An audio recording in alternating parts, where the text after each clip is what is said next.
back. Blue Note fan report. I'm late like always. Hello, hello. Happy Mother's Day to all the mothers out there. It is a must-win Sunday matinee. I know somebody who's happy today. I don't think it's a must-win for you guys. I think it's a must-win for Minnesota to have a chance to close it out next game. No, it's a must-win for us. Absolutely a must-win for Minnesota, so they can close you out at home. Sound like a 2-year-old. How you doing today, Nick? Doing all right. How are the Ice Hogs doing in their playoffs, my friend? They moved on to round 2, eliminating the Texas Stars in 2 games. Oh, wow. I wonder, do you know how Springfield's done? I don't pay attention to them because I don't care about St. Louis's prospects. What happened to your face there, bud? Took a high stick. Oh, how many stitches? 6. 6 stitches. Wow, man. Underneath the cage and there. So are you going to be playing defense for the Blues here now? No. Well, I mean, it seems like they need everybody to play defense for the Blues. My goodness. How could you have so many guys out? And this is the second year in a row this has happened, right? Mm-hmm. Last year we had Falk with the Kadri hit. We had Bortuzzo with the elbow to the face that didn't get called. And then when player safety looked at it and said, oh, Bortuzzo's face shouldn't have been there. Oh. They actually said that. How can you say that? Bortuzzo's face should not have been there. Guy cocks and loads his elbow, and it's your fault for having your face there.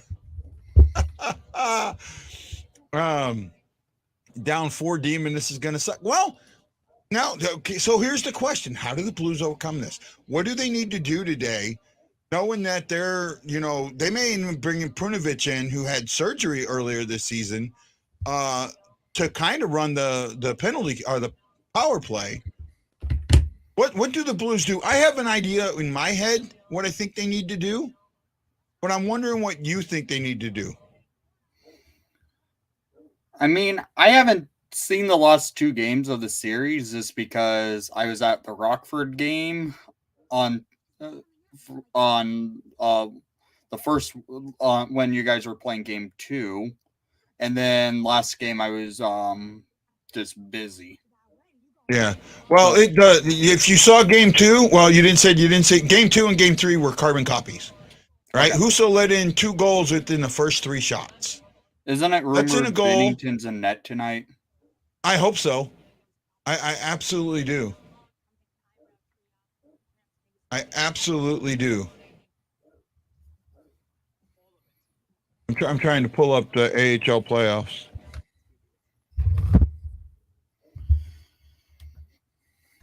That playoff game I went to was pretty fun going to the Ice Hog game. Yeah. I would think that minor league hockey playoffs would be about the same as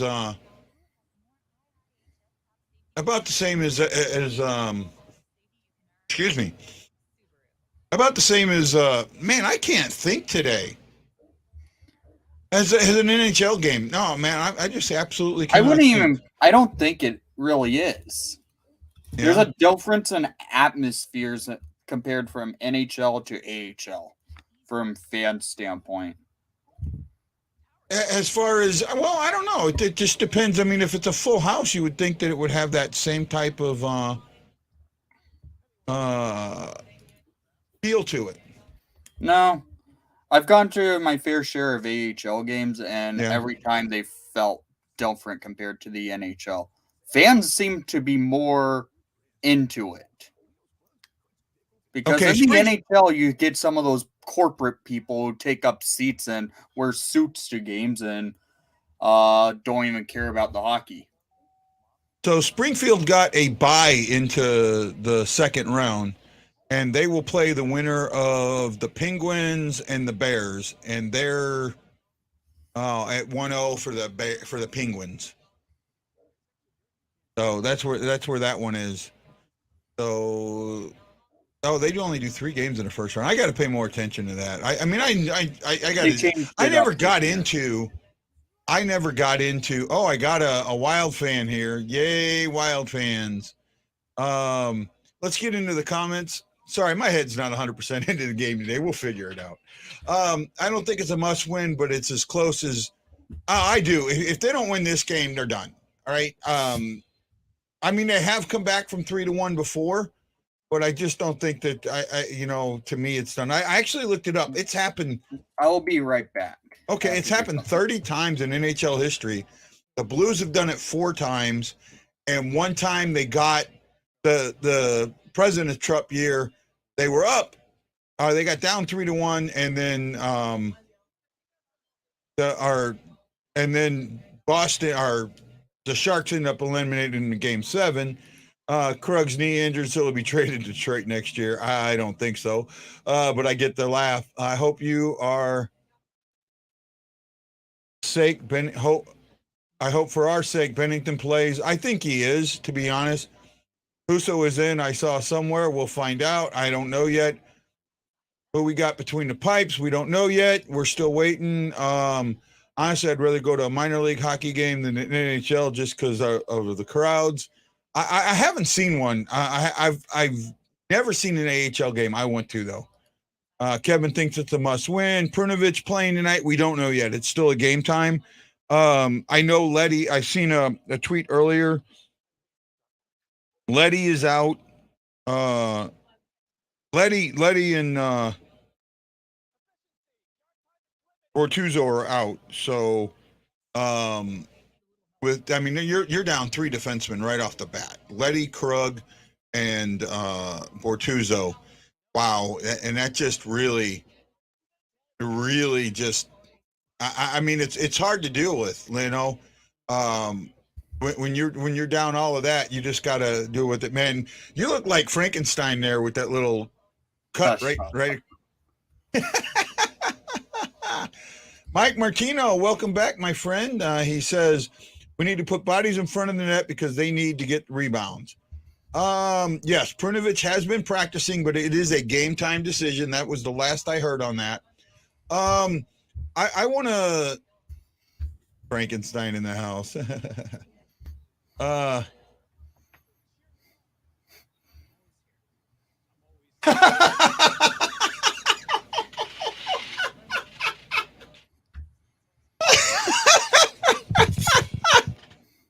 No way. Yeah. You're can I say this? Sure. I'm sorry, guys. So Nick came on and said that he got the cut playing hockey, and it turns out that his sister's cat scratched him deep enough to give him 6 stitches. How does a cat scratch you deep enough to give? And how do you let a cat that close to your face?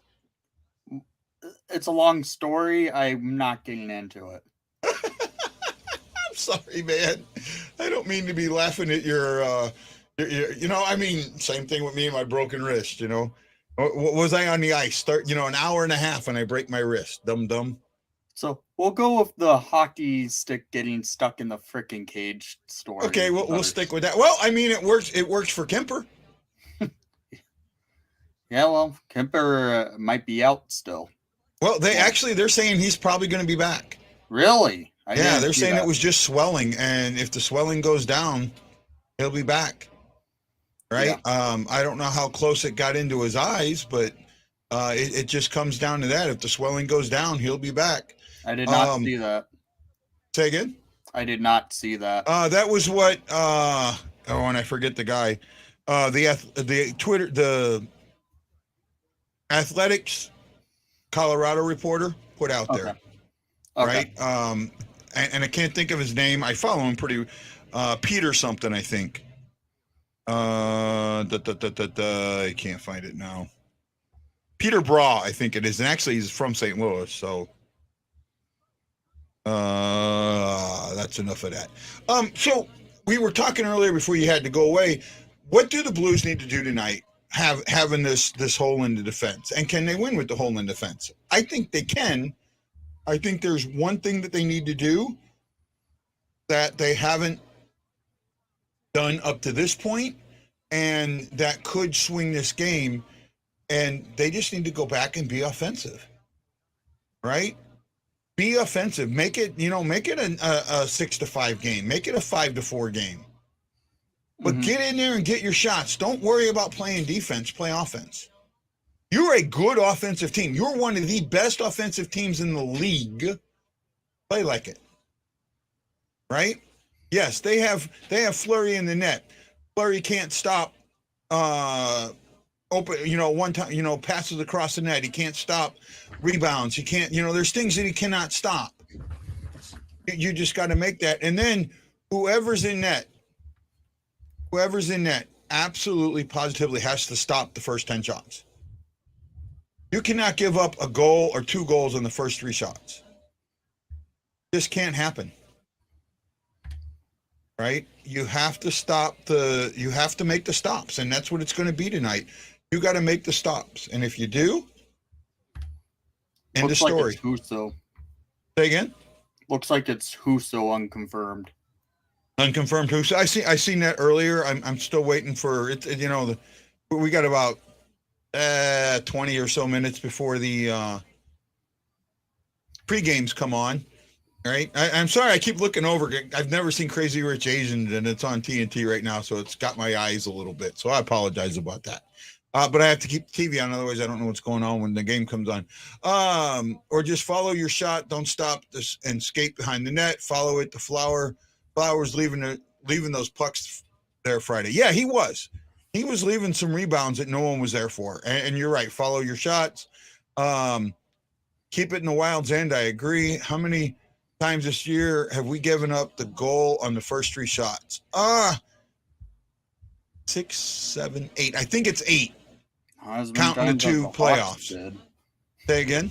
Not as many times as the Hawks did, because I think the Hawks had the most this season. Right. I don't know how to look that stat up, and I'm sure there's a way, but my concern is, and I talked about this on the last game, is say I would have pulled Huso on the second goal.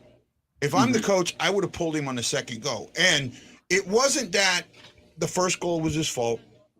The second goal, the first goal was not his fault. Okay. Somewhat not his fault. It was I think Scandella went down a little early. That had the issue. And this is, and Chris Shockey brings it up as I'm getting ready. It's history, right? It's not a one-time thing. It's not even a 2-time thing. This is history. All last season, he did this consistently, giving up an early goal, a goal in the first couple of shots, goal in 5 shots. You're getting asked about your Foley one. You want to go ahead and talk about that real quick? What is Foley? Pat Foley was the Blackhawks' longtime play-by-play broadcaster who retired this past season. When it hit 3 minutes and 33 seconds left in the third period, he made sure to, if it stopped on the clock or if he was able to get to it in time, he would make sure to say it tree turdy tree in the churd. If it's tied 3-3, he would add tied at tree. That's what the 333 is. Right. If we don't win today, I will have lost a lot of faith. Today is an absolute must win. Benner needs to start today. Well, Chris, I don't think he is. And you're going to live and die on the hill, right? You can sit there and say, I'll tell you what, though. If he lets in a goal in the first 5 shots, I don't care what kind of goal it is, I'm yanking his ass. Right? Because you cannot start a game behind, especially when we don't have defensemen. You cannot. If he cannot be a brick wall tonight, game over. And what I was saying earlier, this is a history with him. And because of that, I would have yanked him. I would have yanked him at the second goal and said, I'm sorry, I get it. The first one wasn't on you. The second one absolutely was. So in the second one, Kaprizov gets a breakaway, comes down, Bennington lays out, spreads out, makes the initial save, but gets himself taken so far to the left that when he stands up, Kasparov sees where he is. Kasparov fires it, hits the skate, and goes in the net. Right? He tried to scramble too far out of the net. You've got to pull yourself back a little bit. You've got to make sure that you're kind of scrambling down and your body is away from the net, not in direct line with it, perpendicular to the net, where a rebound can come in. Right? And that's why I have the issue, and that's why I think that they should have absolutely pulled him right then and there, in my eyes. Mm. So seems like it's a trust issue on Bennington. That's why they haven't gone to him. And I don't believe down the stretch he played so well.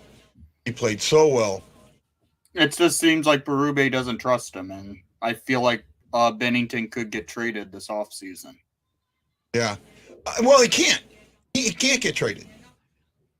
He could. He has a no trade clause. Okay. Full no trade clause, right? And if he's willing to waive it, what are the teams he's going to want to go to? He's going to want to go to teams that are going to give him a chance to win. He's not going to want to go to the teams that would need a goalie. And he would actually go to a team will say, you're going to have to eat cap because his cap hit sucks. You know what? Actually, and I think no, you don't eat cap. For a starting goalie, he sucks as a starting goalie at his cap hit. Is he better than Mike Smith? I mean, Mike Smith is still playing better hockey than him this year. I don't know about that. Yeah. Right?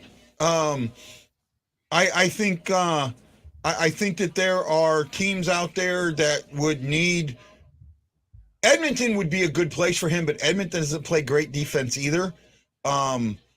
Toronto would be a good place for him. He's from Toronto.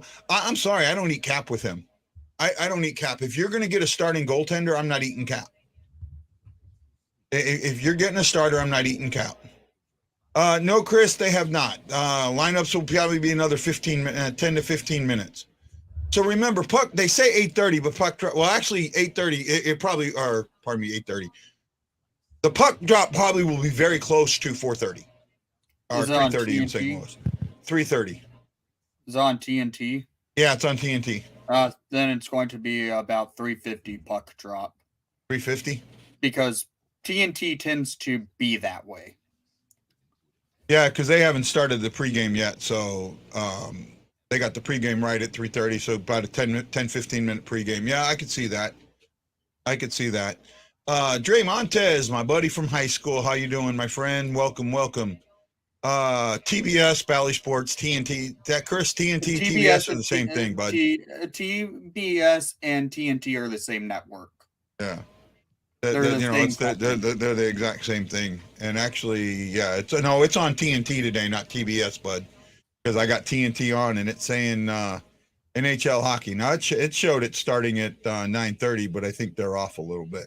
Yeah, I know the game was stuff that happens that takes like 20 minutes on TNT for some reason when it's supposed to be the game time. Well, they've all the late games have started about 15 minutes late or around there to give time for the other game to fill up. And then, you know what? I think we brought this up. What do you think about the 8:30 starts or the later starts for the Central and the West teams? I hate it. And I don't. Right? And well, I mean, okay, I live farther out west, but I understand it. Right? My issue is if you are a team that's central base, you should be getting your normal start time if it's in the central time zone. Because this was an issue back in 2016, and Pat Foley called out Gary Bettman for the issue. On call against St. Louis, we were starting the games at 9 o'clock Central Time, and the games were going past midnight because overtimes happened, and regulation play was almost to midnight. I mean, with it. 9 o'clock, I think, is too late, but I mean, right now games are starting at 8:45, so it's close. However, it comes down to this. You don't want games. You don't want games overlap. You want to make sure everyone has a chance to watch every game. But there's some people who just don't want to watch every game. They just want to watch their team play, go on. Yeah, but they need that option. You need that option. And it's also for, the networks, right? I mean, they have multiple TV networks that can broadcast the game. ESPN has ESPN, ESPN2, ESPNU. Okay, stop right there. ESPNU is a premium channel. You have to pay extra for that. You don't want this. See, that's the thing. My issue is, why aren't these games on ABC, especially on the weekend? Yeah, right? The weekend games should be on ABC. Right? You want to take it off. Hey, Mr. Lance, the Scott from the Drop. How you doing today, buddy? Not too bad. How are you guys? Not bad. Happy Mother's Day to your lovely wife. Let her know we said that and we're thinking of her today. And, take care of your mothers and your moms and your friends or whatever, just give them a little bit of a thank you. I think that I don't have an issue with the starts because I want to see MLB does this. No one complains. The NFL kind of sort of does this. Nobody complains. The NBA does it. Nobody watches. I don't watch the NBA. So, but it is what it is. It's going to happen like this, right?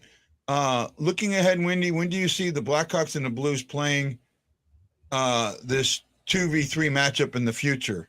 Love those series. Yeah. Well, St. Louis probably will start missing the playoffs when the Hawks are getting back to it. Oh, I don't know about that. I think that we're a little better. We're a little better prepared for that. To be honest with you, right? Because we've got that 1 year of our not the next season, but the season after, where we have all those free agents, right? That you're not going to rebuild. You're going to have the money to reload where you need to reload and make and keep it up. So I don't think the Blues are set up to where they're going to take this huge losses and not have anybody in back. And I think the Blues have got a pretty good farm system. And we saw that this year where the guys that we have down there, when they came up, they got wins for us. Right? We've got a good, and where we're also at is and I know this is going to sound really funky, but we're good in goalie. Right? We're really good in goalie with Hoffer, Ellis, and Lindgren somewhat. We're in a good position in goal. Are you sure about that? Because sometimes goalie prospects don't pan out. Well, actually, they have been panning out this season. I mean, that's basically a one-hit wonder. It could happen. Oh, it could. I get you. What happened to low scoring in the playoffs? Chris, I remember saying at the beginning at our playoff preview that I thought that was a myth. And that's exactly what it is. Actually, everyone thinks that the scores go down. They don't. They go up half a goal. They've gone up half a goal, right? Ashley, happy Mother's Day, Ashley. We miss you. She's dealing with sick kids and Mother's Day, so I don't know if she's going to be here with hers or not. I just have a feeling that the Blues are set up a little bit better for the future, and they don't have huge contracts that are handcuffing them. Right? The biggest contract we have is $7.5 million, and we have two of them. Right? Mm-hmm. Chicago's got $10 million contracts with nobody in the system. We have people in the system, and the $10 million contracts are expiring after this coming season. Do you have so? What free agent are you going to go after then? Because from everything I've heard is you guys want to continue to sign those two guys. They're going to continue to sign them, but they aren't going to be making $10+ million. Kane could probably be making about $7 million. I bet you Kane gets offered 10 somewhere. I don't think so. I feel they will. I feel that. Lance, what do you think on this one? Well, I think in the right situation, Patrick Kane can probably make more money somewhere else as a free agent. Maybe he wants to move on, maybe he doesn't. And when it comes to the Blues, I think we need to look at one thing. Ryan O'Reilly is, if he stays, he's not taking 7.5. He's not taking 8.5. He's going to be making $9 million a year on maybe a 4 or 5 year contract. And you've also got to look at Thomas and Kyrou in several years are going to be unrestricted free agents. And those guys, if they continue to grow, they're going to be making, because by that time, the big guys are going to be making $12 to $13 million a year. And not with the way the cap is. Not with the way the cap is. I'm telling you, you're going to see something. You're going to see something happen in the next 2 years that you would have never thought. Salaries are going to come back. No, they're not, because they are. Okay, on average they will, but the top guys will always get the top money. It's like the NFL. The top 10 mil guys is going to be the max. No one's going to make. No one other than maybe Connor McDavid is going to make more than 10 mil. Not true. Not true at all. I mean, you've got guys like Eichel making 10 mil. Everybody keeps talking about, salaries are going to go way down. No, they're not, because the revenue is going to go up, because tickets are going to go up. Everything at the arenas is going to go up. And if, even but if the salary cap isn't. The salary cap's only going up $1 million. The salary cap going up $1 million. Hold on, Lance. Yeah, wait, real quick. The salary cap may only go up $1 million every year, okay? But you're still going to have those top 20% players making most of your salary. It's not going to be like Toronto, where 4 of your guys take up almost $50 million, but you're going to have top guys making $10 to $13 million. Then you're going to have a bunch of people making under 4, and there's going to be just a few guys in the middle. And in Chicago, I think Chicago will be back to the playoffs in 2 to 3 years. The Blues, I don't think they're going to have a long hiatus from the playoffs, but I do see, like every other team, they're going to have some down years. I mean, we all remember when they made the playoffs 25, 26 years in a row. But, I think the NHL is more competitive now than it used to be. And I don't think the Blues are going to have huge gaps. And I think Chicago wouldn't have had huge gaps if they would have just made a few more moves. And there are a few moves that they did make they shouldn't have made. And I think Chicago will be back up there. And whether it'll be a 2-3 series or it'll be a 1-8 series or whatever, I think Chicago and the Blues will be playing again in the playoffs in 2 to 3 years. I say 3 to 5. I don't think Chicago's 5 years out. They have a lot of players getting. The thing with the Hawks, they have a young defense core ready to make the NHL. They couldn't do it this year because they had Calvin DeHaan, who's going to be gone. They had they have Jake McCabe, who can be likely traded, Connor Murphy, and then you have Steph Jones. That's 6 blue liners on the team already locked up in a spot that's going to be in the NHL. The Hawks have players such as Ian Mitchell, Nick Bodan, Wyatt Kalynuk, Isaac Phillips, and so many more defensemen ready to go. Hey, Wendy, you got to give me a second. I have breaking news. And the coach aligns with the GM. Then Blueberry will guide the team. And Petro will wax steam.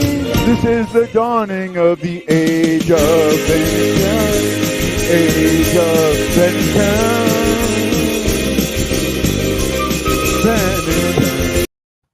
Well, it's up to Bennington to stop the bleeding tonight.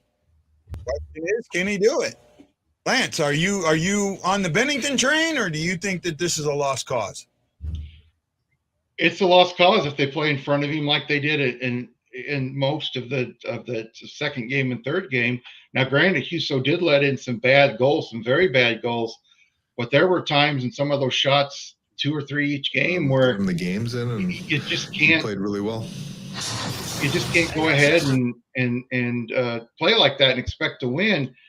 If they play well in front of him, I think Bennington gives them a better chance than Husso. That's why I wanted him to start in the playoffs. And I hate to see this for Husso, but it's part of a learning process. Young goalies a lot of times, well, it's feast or famine with them in the playoffs, and they get nervous. And I'm not saying that's what happened, but I think Nick and you will all agree that in games 2 and 3, there were several goals each game that are just inexcusable. There is a thing is making a change too late. I don't think this is too late with the change, right? Because I think even if you pull Husso after the second goal, which most people would say you wouldn't do, but if you pull him after the third goal, it would have been too late in that game because that third goal was late in the second or middle of the second. It still would have been too late in that game. So this change here doesn't make it too late, right? And you tie this up 2-2. You win tonight and tie this up 2-2, just like Boston did. And Boston's had some bad games, right? Look at this playoffs. We said at the beginning of this playoffs that everybody is together. Looks like Brown could be in too. Prunovich, it looks like it's going to be in. It's going to depend on how he does in warm-ups. But other than and even I give it to the Predators. Predators have played their butts off. They're just and they Predators got screwed yesterday. They absolutely freaking got screwed yesterday. The NHL handed that game to Colorado. Say again? I just said Colorado. I just said it. Yeah, to the Avs. They absolutely they're going 11 forwards. Ooh. That's never smart in the playoffs. Yeah, Prunovich. Well, especially when you're down as many defensemen, you got to throw as much offense as you can. And I think they need to be offensive. I've been wondering about Logan Brown. I haven't taken the time to research any of it. If he's in the lineup, I bet there's some sort of impact on the game. Actually, Brown concerns me because Brown has been lackadaisical in the last month of the season when he's been in. He just doesn't seem to be into the game. You know what? It's the same with all our young players. They look absolutely confused out there. They really do. And I'm hoping today they don't. Bennington has not won a playoff game. Now, and I say this because I think it's time to break a streak. Has not won a playoff game since Game 7 of the 2019 Finals. He's 0-9 up to this point. And it's time to come out. It's time to come out and do what you got to do. Right? You got to be Bennington tonight. You got to be Winnington, or whatever it is. You've got to get in there and do it the right way. Michael, I hope it does too, but he's been sitting for a lot of games and it didn't light him up. It seems like the more he played, the more lackadaisical he got, in my eyes. That's one of the issues. That's one of the issues that the Senators had with him. That they did bring him up and he'd look good for a period or two, and then he'd look bad for 2 games. And I think he's a decent player, but I just don't know if he's got the talent to be an everyday NHL player. Could he have a career where he's back and forth in the AHL and NHL? Yeah. Could he be a 4th-line guy when he grows up a little bit and matures? Yeah. I just don't see him as a top guy in the league. He's a 13. He's a 13, basically. Right? He's a guy that you, depending on who you're playing, if you're playing a really skilled team, you rotate him in. If you're playing a really physical team, you rotate him out. Right? He's one of those guys to me. Bennington's wearing his Darth Vader pads. I haven't seen him yet. I'm very biased because I like Jeff Brown a lot. Oh, I like Jeff Brown. Jeff Brown was on my fantasy team, or the fantasy camp. He was on my team, and I've talked to Jeff, and I like Jeff a lot. So, I'm hoping to get a chance to talk to Logan during the offseason. Yeah. Don't judge. I'm absolutely certain that I can get that set up. Don't ever judge a player by what his father did. There's a lot of guys in this league that have played and they have kids come in with high expectations and they just don't pan out. It's a tough league. Just because your dad played in the NHL, you've got to step up, and he's going to teach you a lot of things, but it doesn't mean you're going to make it in the NHL. Yeah. No, didn't Gretzky's son try it and not get anywhere? And same with no, his brothers, one of them played for Tampa. No, but who else was it? Gordie Howe's son. Mark. Tried in. Yeah, he's a Hall of Famer. Mark's a Hall of Famer. He played for years. Mark played the Hall. Yeah, he's in the Hall of Fame. Mark Howe is. Okay. I guess I thought his son didn't play that well. Oh no, he's pretty good. He wasn't Gordie Howe, but he was pretty good. Okay, I got to look that up. Wow, I feel stupid now. That's all right. Oh, what's new on the show? Perfect. Hey, Wendy, thanks for getting me that information. I appreciate it. I'll get that to you. No problem. And I'm only about 10 minutes from you, so. Oh. Yeah. I'm in Collinsville. Where we at? I'm in Collinsville. You don't have to say where you're at, but. All right. I don't care if people know where I'm at. They can come after a cancer patient. I don't care. Brett Hull's brother wasn't too good at hockey, and neither were either one of his sons, if I remember right. I wouldn't say they were bad. They just weren't good enough to make it in the NHL or the AHL. I mean, there's some great players that play great in juniors, play great in college. They're just not NHL players. Didn't Hull have like 4 brothers? I thought he had 2 or 3. He had more than one. Because he was. I know one of them was a goalie that didn't play in the NHL. Yeah, one of them was a goalie. Because I think he was the youngest, and he was the only one born in Canada. Everyone else was born in Chicago. All right. But, I mean, see, that's why I kind of, they don't count Brett Hull as American-born, but he is an American-born player. All right? He has USA citizenship. So, I don't know. I count him as a U.S.-born player. Yeah, that's a big issue with a lot of people when he was in the world playoffs and stuff. Yeah, they were upset that he wouldn't play for Canada. Well, actually, so now I read about this, right? They talked about you're talking about like the World Cup, right? When they had the World Cup hockey and the Olympics, mainly the Olympics. Yeah, well, it was even before that. The series they used, the Canada Cup, that USA won, had that really good team, and when he was a junior, Canada passed on him, and since he had dual citizenship. Team USA took him. Well, once Team USA took him, he could no longer play for another team. Yeah, that's right. Right? So it had nothing to do. They can be upset with him not playing for Canada, but it has everything. It was Canada's fault that he wasn't playing because they passed on him as a junior. Yeah, and I got to tell you guys something. You're going to find this hilarious. Okay. Before Brett Hull was traded to the Blues for Walmsley and Ramage, he had 54 points in, I think, 58 games for Calgary, which to me is pretty damn good for a rookie. And I keep seeing people online. Yeah, Hull was traded to the Blues because he was a wash. He was a disappointment. And I'm like, he had 54 points in 58 games. The reason he was traded was they didn't want to wait for him to get better. They had enough forwards that were good enough. They needed a top defenseman and a decent goalie to get them to where they needed to go. In fact, the GM for Calgary said during the trade, nobody believed him. He said, I may have just traded away one of the best players to ever play. Oh, no, he did. Yeah, no, that is an absolute. That was absolute. He was Ron Caron. I think it was Ron Caron. It was Ron Caron. Ron Caron was absolutely dead adamant that he wanted Hull. Yeah. Right? And Calgary wanted to get McDonald their cup. They were going to do anything to get McDonald that cup. Right? The what do they call him? The flaming something, because he had this red hair. Big Red, or I forget what his nickname was. But they wanted to get him. They wanted McDonald to get his cup. Well, what it came down to is the best goalie available was Walmsley. And, Caron said, if you want Walmsley, Hull is in the deal, period. Don't talk to me if Hull is not part of this deal. And it wasn't just that. Now, Hull came in, had a 40-goal season. 40-goal season. And he's kicking his legs up on the desk thinking he had, a great season. And Brian Suter knocked his legs off the desk and says, that was the crappiest season I've seen ever. I mean, serious. A 40-goal season and you get told you don't work hard enough, you're not good enough, you need to do better. I give it. Brett Hull owes everything he has to 2 people, Adam Oates and Brian Suter, in my eyes.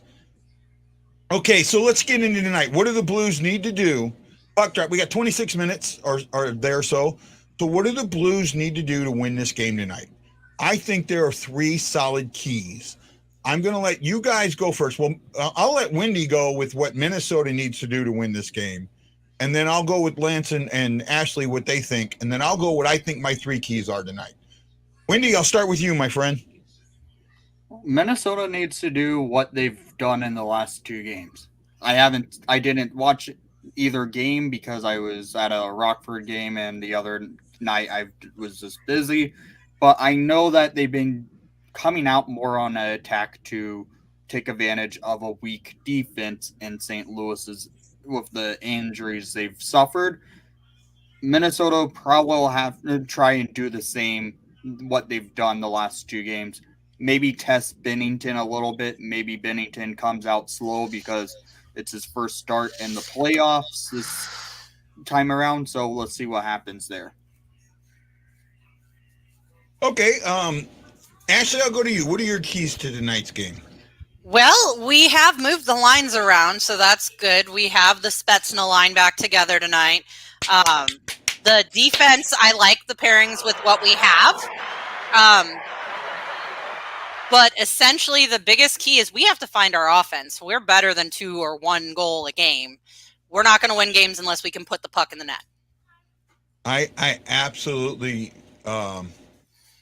the playoff goals there between 2 Tarasenko and number 1 Brett Hull is crazy. Yeah, it is. But it was a different era too. So Berube going with the Spetsnaz. About damn time. Absolutely about time. They needed that. Needed it for a while. Well, it's not stop the rush, it's not allow the rush. There's a big difference, right? There's a big difference. Stopping the rush is one thing. Allowing the rush is something completely different, and they allow the rush. That has to be stopped, right? What do you think there, Lance, man? The key to, you want the keys to the Blues winning or the keys to Minnesota winning? The keys to the Blues winning. They need Jordan Binnington to be Jordan Binnington. The team needs to play well in front of him. In games 2 and 3, they were beaten to the puck all the time in the offensive zone. I mean, it was just embarrassing. Anytime the puck went in the offensive zone for Minnesota, the Blues just did a lot of standing around. They didn't attack the perimeter of that offense and push them out further away from the goal. They allowed them to get within 20 feet of the goal. They allowed guys to stand in front of Husso. And, you know, Binnington, I expect, will be better on the rebounds because he's always been a little better on rebounds. So that should help them out a little bit. But the Blues need to stop, in my mind. I thought they got too much in the dump and chase. And I know when you're frustrated, you got to do that to make opportunities. But they were beat to the puck all the time. They were just constantly beat to the puck when they would try to dump and chase. So try to bring it over with over the blue line with authority and win that neutral zone. So to me, it's supporting Bennington, and entering the offensive zone with authority. I absolutely agree with this. That right there, I do not agree with. I don't either. No, I don't either. Not at all. They punched him in the nose for 2 games, and we have more guys injured than you. Yep, it didn't work. Somebody the other night, and I said it right before they said it, and they didn't see my tweet, is that please, Braden Shin, stop hitting everything in sight. Hit when you need to. But Shin, the last 2 games, he's been hitting, and he's been way out of position, and he's one of the issues, along with a couple other players, why there's so many breakaways.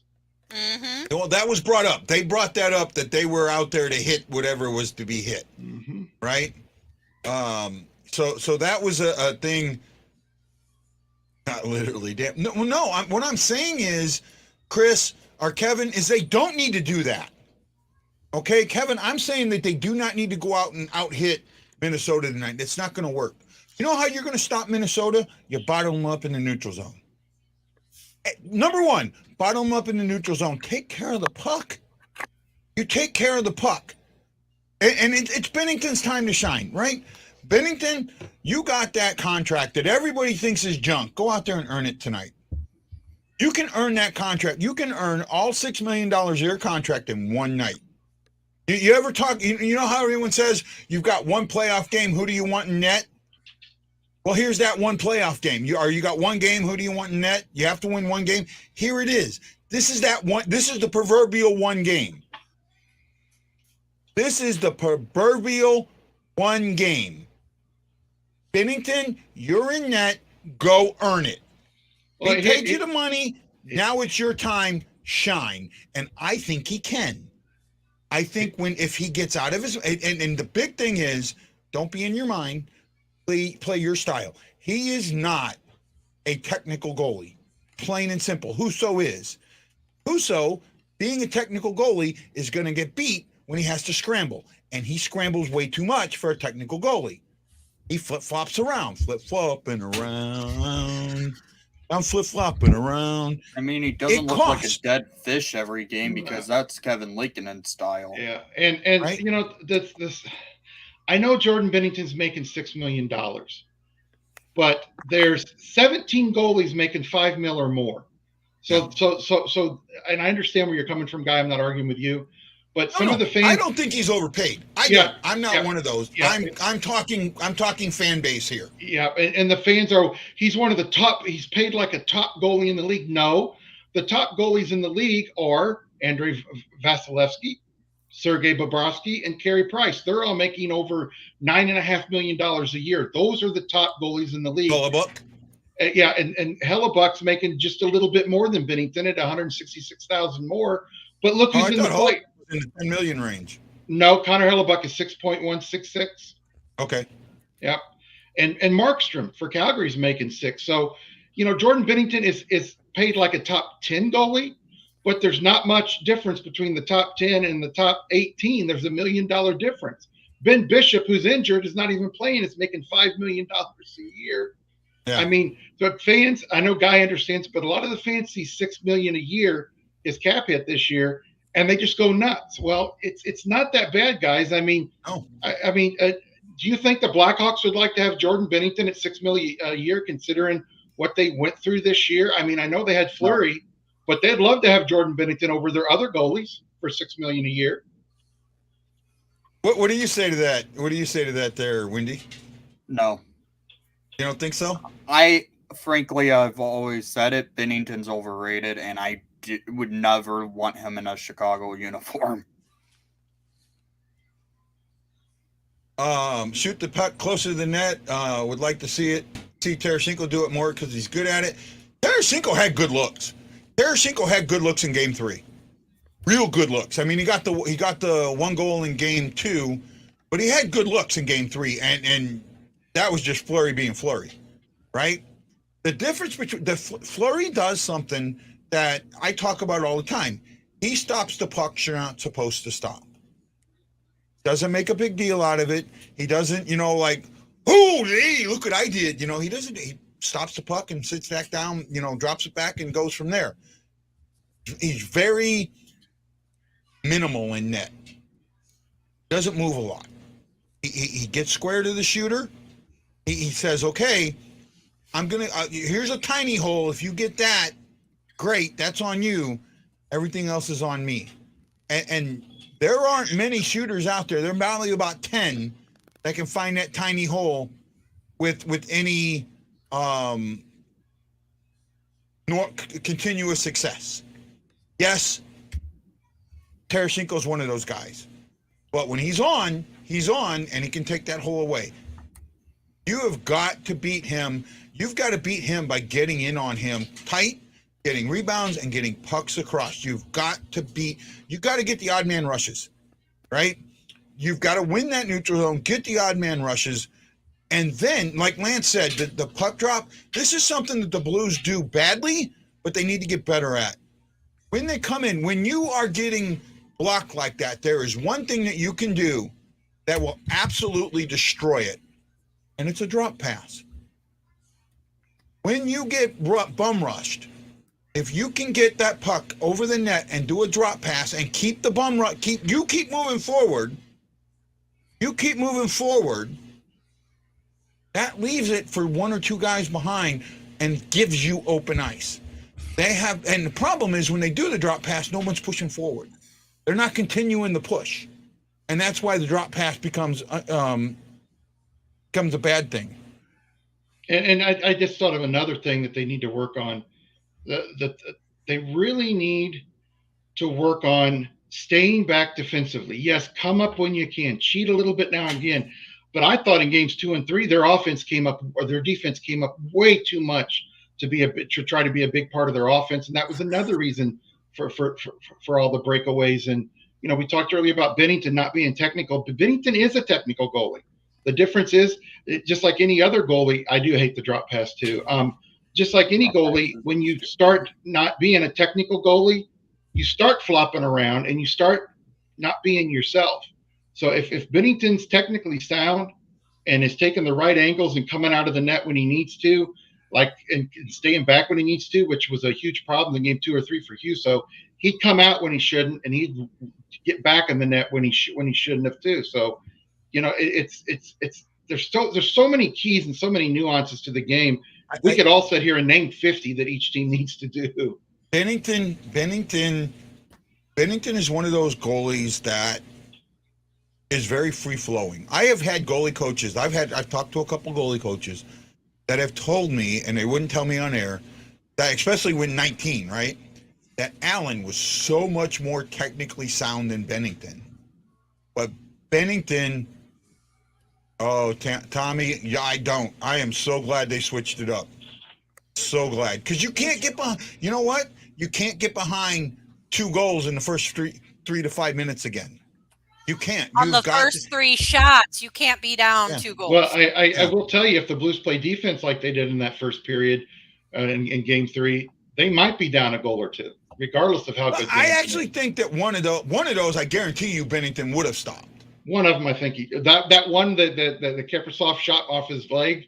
Yeah, I think Bennington would have been hugging the post more and looking back. When Bennington would have slid over with him, he wouldn't have kept sliding to where. And when I've seen Bennington, when he slides out like that, he rolls backwards when he gets up. Mm-hmm. I'm thinking, Nick, why are we blind? Where are you coming at? No, Nick, stop. That second goal was on Husso. Look, I don't even care. I don't even care if they're on Husso or not. We've pulled Bennington for less. I want to see what Bennington's got. End of story. I'm not. Here's the thing. Husso. I think Great point. Husso played his last game in St. Louis uniform if Bennington doesn't get injured. Okay, now I'm going to answer this. First of all, Nick, this isn't. You're looking at this on a surface, right? The first goal, maybe not on him. Second goal, absolutely. It's the way where he stands up. He stands up to give Kasparov, if he's back in the net, if he doesn't stand up where he stands up, if he does, Kasparov never takes that shot.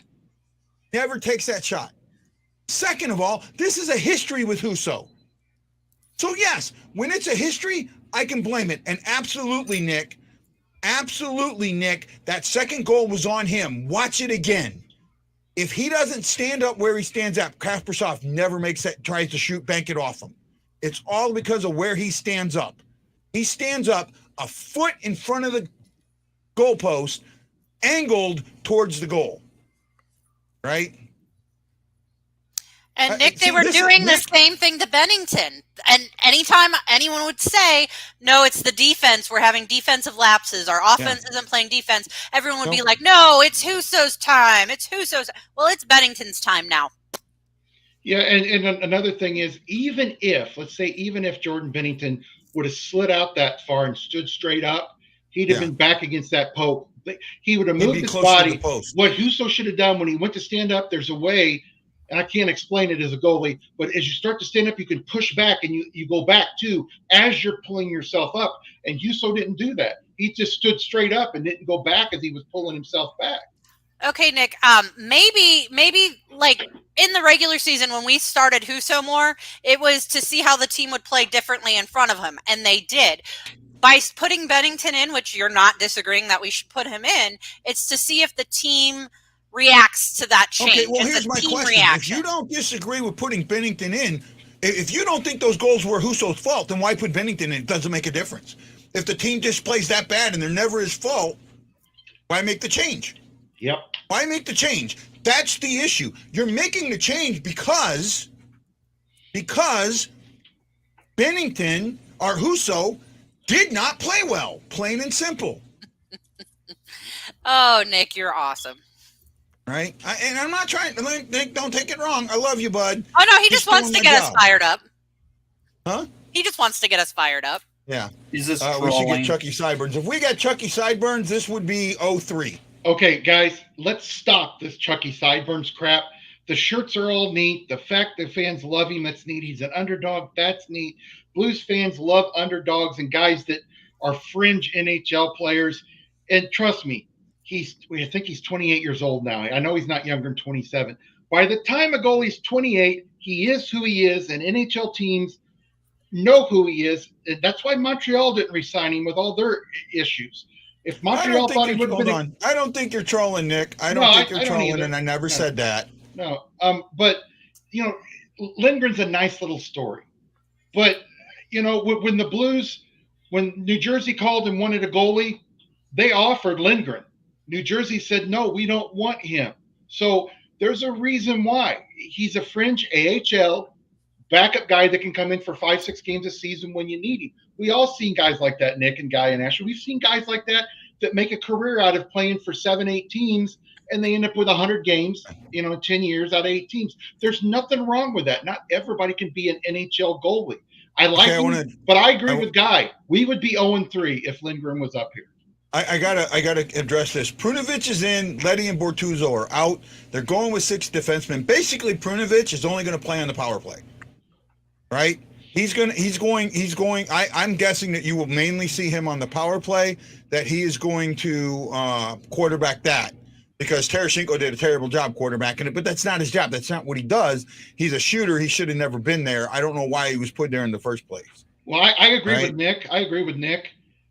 I think he's dressing too many forwards. I know we've got issues on the defensive line, but if he's only going with 6 defensemen and Prunovich is mainly going to play on the power play. No, it's 7D, 11 okay. forward. All right, 7D. I thought somebody said 12 forwards. No, it's 7-11. All right. 7-11. Hopefully the Blues net is not open all night. All right. Nick didn't see Leddy still out. Nick, and I want to make sure you know this. I do not think you were trolling, bud, at all. Now, I mean, you're absolutely welcome to your opinion. Absolutely. And we do have guys on here that like to stir me up. And I don't call that trolling. I think that's just part of the show. I call it smurfing. So I want you to know that. Smurfing.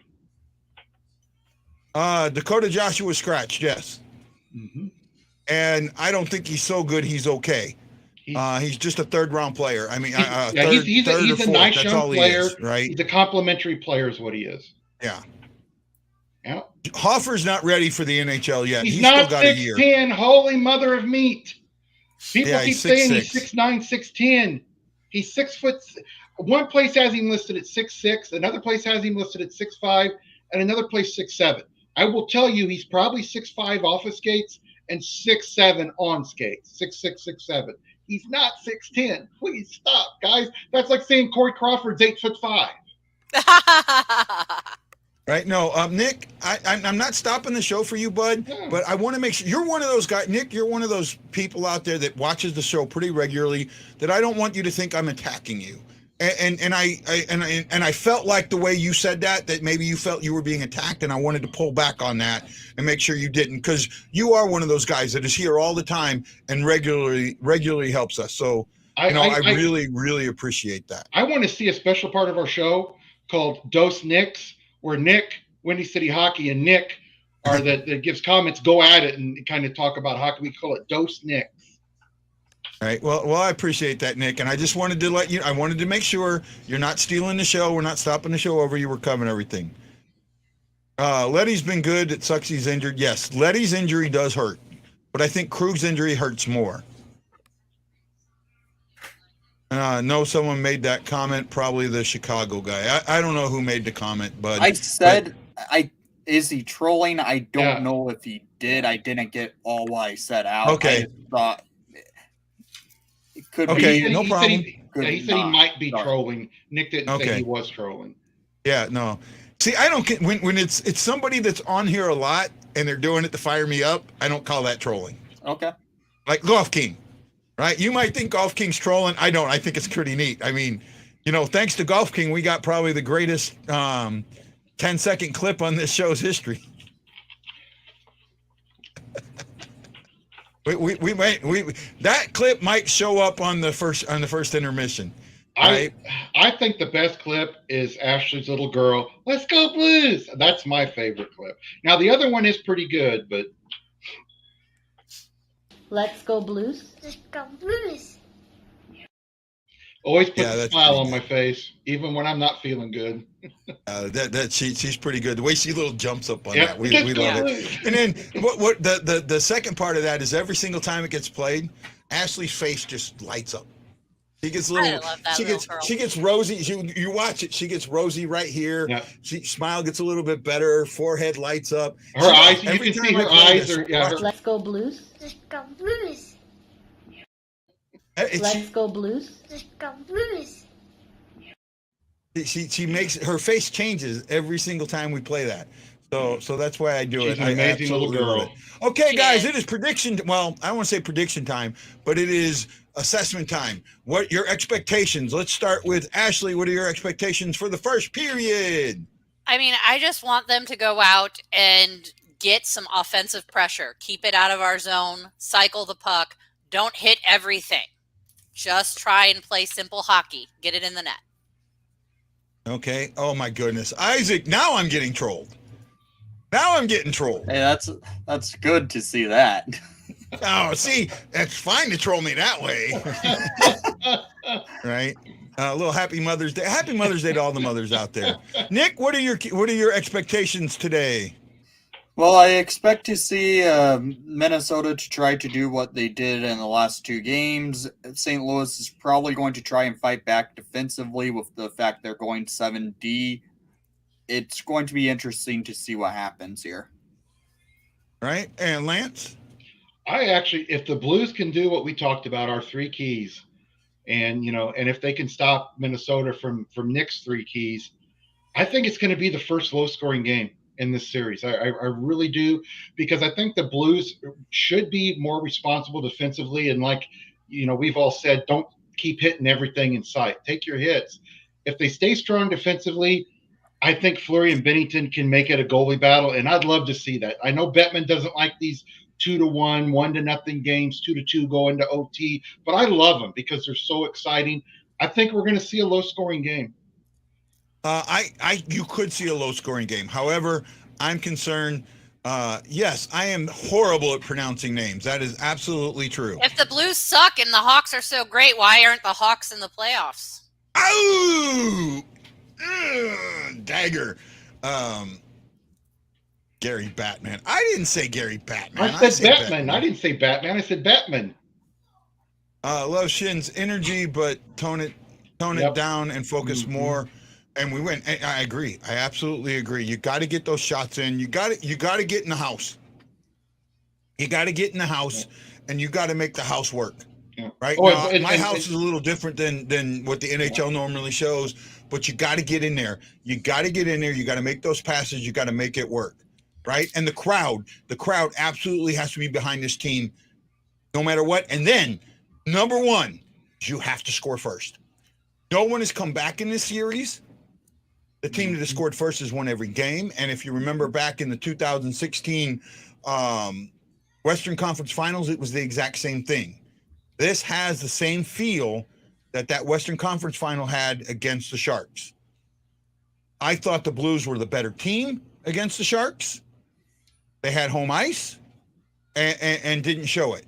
I still feel, even though the Blues do not have home ice, that they are the better team than Minnesota. Yeah, Injuries changed that a little bit, but overall, I still think they're the better team. Yeah, the only difference is I don't think Minnesota's wore the Blues out in 2015-16. That series against the Blackhawks and that series against Dallas just beat the Blues up, and they had no gas left for San Jose. Well, but it's got that feel. It's got It that does. same Yeah, feel. it does. Yeah. Right? Have to take today and make it your stepping stone to greater things. This feels like Game 5 of the Winnipeg series in the first round of 2019. And if you remember that, that game was going to OT. The Blues were down 2-0 in that game, or 3-1, something like that. Came back in the third, tied it up, and then with seconds to go on the clock, I think it was who was it? Was it Steen? Was it Steen that popped that goal in off of or Schwartz getting that, Bozak getting the puck across to Schwartz right in front of the net. That destroyed Winnipeg. You need to take that away from. Oh, Jeff is back. I haven't seen Joe. Welcome back, Jeff. Nolan's too. You know what? That might be a good point. This might be one of their best teams ever. I'm not going to go off that. He's not on a good team, that's for sure. And he's injury prone this season. Say again? He was injury prone this season, so I don't. Yeah, think he did not have. He was out most of the season with injuries. So guys, also I want to say a big thank you to Tommy Embrich, Erickson Krieger, Day Montez, my buddy, Joe Butler, and Tammy Pemberton. Thank you for throwing those thumbs in the air. I greatly, greatly appreciate that. If you do it on YouTube, I can't see your name, but I thank it. We'll be back for the first intermission. Enjoy the game. I'm going to go early so you guys can watch the pregame festivities.